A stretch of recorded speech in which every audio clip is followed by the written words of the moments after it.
conduct, and you must also possess right view. That means you must listen to the Dhamma and get right view first before anything else. That is why in the Majjhima Nikaya Sutta 117 it is mentioned that if when you practice the Noble Eightfold Path, you must always start with right view. After you get right view, that will lead you to right thoughts, and right thoughts will lead you to right speech, etc. So if a lot of people, they come into Buddhism and they start practicing meditation without a good knowledge of the Buddha's teachings, sometimes they are practicing wrong methods, they don't know, and they waste many years. The next sutta is 47.4. On one occasion, the Blessed One was dwelling among the Kosalans at the Brahmin village of Sala.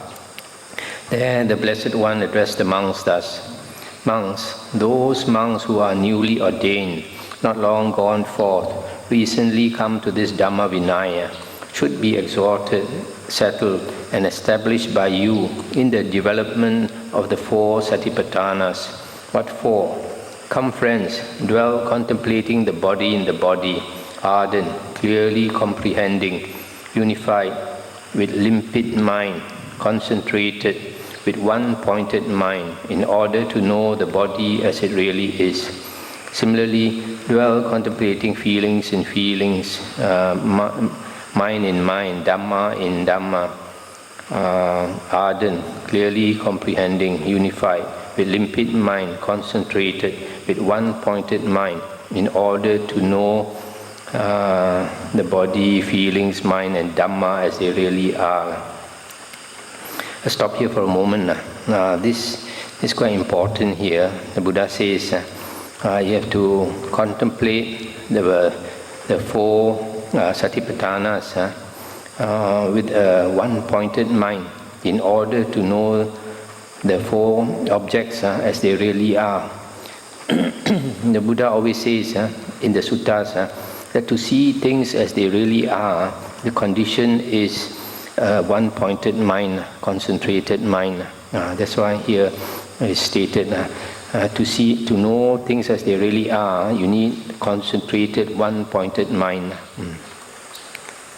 Monks, those monks who are trainees, who have not attained the mind's ideal, who dwell aspiring for the unsurpassed security from bondage, they too dwell contemplating the body in the body, ardent, clearly comprehending, unified, with limpid mind, concentrated, with one pointed mind, in order to fully understand the body as it really is.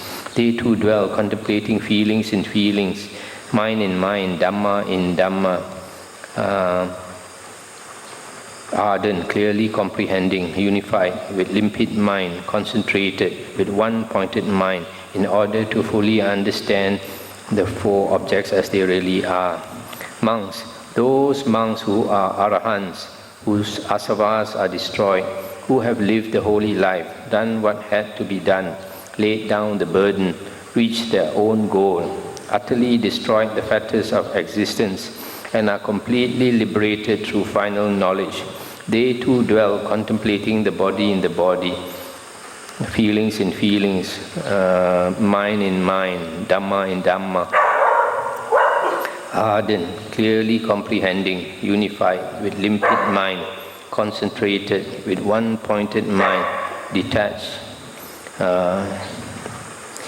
Monks, those monks who are newly ordained, not long gone forth, recently come to this Dhamma Vinaya, should be exhorted, settled, and established by you in the development of these 4 Satipatthanas.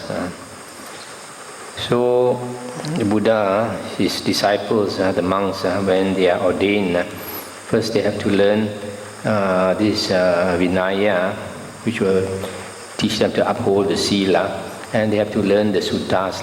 During the Buddha's days, they had no books, so they had to memorize the Suttas. All of them had to memorize the Suttas. So then at the same time, they are taught this meditation. So the important point in this sutta is that when you practice the 4 Satipatthanas also, the mind has got to be one-pointed, concentrated in order to know the 4 objects of Satipatthana as they really are. In the Buddha Suttas, when he says concentrated or concentration, he always refers to the jhanas, the 4 jhanas, first jhana, second jhana, third and fourth jhana. 47.5 at Savatthi. There the Blessed One said, "Monks, if one were to say of anything, a heap of the unwholesome, it is about the 5 hindrances that one could rightly say this. For this is a complete heap of the unwholesome, that is, the 5 hindrances. What 5? The hindrance of sensual desire, the hindrance of ill will, the hindrance of sloth and torpor, the hindrance of restlessness and remorse, the hindrance of doubt. If one were to say of anything, a heap of the unwholesome, it is about these 5 hindrances that one could rightly say this. For this is a complete heap of the unwholesome, that is, the 5 hindrances. If monks, one were to say of anything, a heap of the wholesome, it is about the 4 Satipatthanas, intense states of recollection, that one could rightly say this. For this is a complete heap of the wholesome, that is, the 4 intense states of recollection. What for? Here monks, a monk dwells contemplating the body in the body, ardent, clearly comprehending, recollected, having removed covetousness and grief in regard to the world. Similarly, he dwells contemplating feelings in feelings, mind in mind, Dhamma in Dhamma, ardent, clearly comprehending, mindful, recollected, having removed covetousness and grief in regard to the world. If one were to say of anything, a heap of the wholesome, it is about these 4 intense states of recollection that one could rightly say this. For this is a complete heap of the wholesome, that is, the 4 intense states of recollection. That's the end of the sutta. So here, this sutta says, the 4 Satipatthanas are complete, a heap of the wholesome,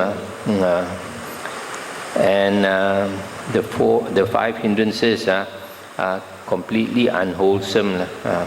So this is quite similar to the 7 Bojjhangas, 7 factors of enlightenment suttas that we went through, where the Buddha said that the 7 Bojjhangas are completely wholesome, whereas the 5 hindrances are completely unwholesome. So it's a bit similar. Okay, the next sutta is also a very important sutta. It gives a very beautiful simile. 47.6. Monks, once in the past, a hawk suddenly swooped down and seized a quail. Then while the quail was being carried off by the hawk, he lamented, "We were so unlucky, of so little merit. We strayed out of our own resort into the domain of others. If we had stayed in our own resort today, in our own ancestral domain, this hawk wouldn't have stood a chance against me in a fight." And then this hawk said, "But what is your own resort, quail? What is your own ancestral domain?" And the quail said, "The freshly plowed field covered with clods of soil." Then the hawk, confident of her own strength, not boasting of her own strength, released the quail, saying, "Go now, quail, but even there you won't escape me." Then monks, the quail went to a freshly plowed field covered with clods of soil. Having climbed up on a large clod, he stood there and addressed the hawk, "Come get me now, hawk, come get me now, hawk." Then the hawk, confident of her own strength, not boasting of her own strength, folded up both her wings and suddenly swooped down on the quail. But when the quail knew that hawk has come close, he slipped inside that clod, and the hawk shattered her breast right on the spot. So it is, monks, when one strays outside one's own resort into the domain of others. Therefore, monks, do not stray outside your own resort into the domain of others. Mara will gain access to those who stray outside their own resort into the domain of others. Mara will get a hold on them. and what is not a monk's own resort, but the domain of others. It is the 5 causes of sensual pleasure. What 5? Forms cognizable by the eye that are desirable, lovely, agreeable, pleasing, sensually enticing, tantalizing. Similarly, sounds, odors, taste, touch that are desirable, lovely, agreeable, pleasing, sensually enticing, tantalizing. These are the 5 causes of sensual pleasure. This is what is not a monk's own domain, but the domain of others. Move in your own resort, monks, in your own ancestral domain. Mara will not gain access to those who move in their own resort, in their own ancestral domain. Mara will not get a hold on them. And what is a monk's resort? His own ancestral domain. It is the 4 intense states of recollection. What 4? Here, monks, a monk dwells contemplating the body in the body, feelings in feelings, mind in mind, Dhamma in Dhamma, ardent, clearly mindful, recollected, having removed covetousness and grief in regard to the world. This is a monk's resort, his own ancestral domain. That's the end of the sutta. So from this sutta, the Buddha is saying that if we put our attention and we contemplate or pay attention of worldly objects like sight, sound, smell, taste and touch, we can get caught. They get caught by Mara, just like this quail. It ventured out of her own territory, got caught by the hawk. So when she went back to her own territory, then the hawk could not get her because she jumped into the hole underneath the clod of earth. So we are protected when we put our attention on these 4 things because we are not going into Mara's domain. Mara's domain, in some other suttas is mentioned, Mara's bait. Mara has 6 hooks trying to hook us just like a fisherman, putting out bait. So Mara entices us with beautiful forms, with nice sounds, with nice pleasant odors, great taste and touch. So if we go and pay attention to these things that are enticing, exciting, then we get caught by Mara. That is why sati, the practice of sati or Satipatthana, is always important to remember to withdraw our attention from worldly objects to these 4 objects that are beneficial to us, contemplating the body, feelings, the mind, and the Buddha's Dhamma. The next sutta is also quite similar. It gives a simile, but it's another beautiful simile. 47.7. Monks, in the Himalayas, the king of mountains, there are rugged and uneven zones where neither monkeys nor human beings can go. There are rugged and uneven zones where monkeys can go, but not human beings. There are even and delightful regions where both monkeys and humans can go. There, along the monkey trails, hunters set out traps of pitch for catching monkeys. I'll stop here for a moment. These traps of pitch is some kind of, this pitch is supposed to be some, this like bitumen, it's very gluey. If a monkey touches it, he get glued, can't pull himself away. Those monkeys who are not foolish and frivolous, when they see the pitch, avoid it from afar. But a monkey who is foolish and frivolous approaches the pitch and seizes it with his hand. He gets caught there. You see what happens is this hunter, he brings a kind of a stick, almost like a branch like that, and then he puts his fruits and all that for the monkey, to attract the monkey. Sometimes they put coconut and all that, but put bananas and all that. So this, so many monkeys in the group. Some are more experienced. They see this, they sense danger.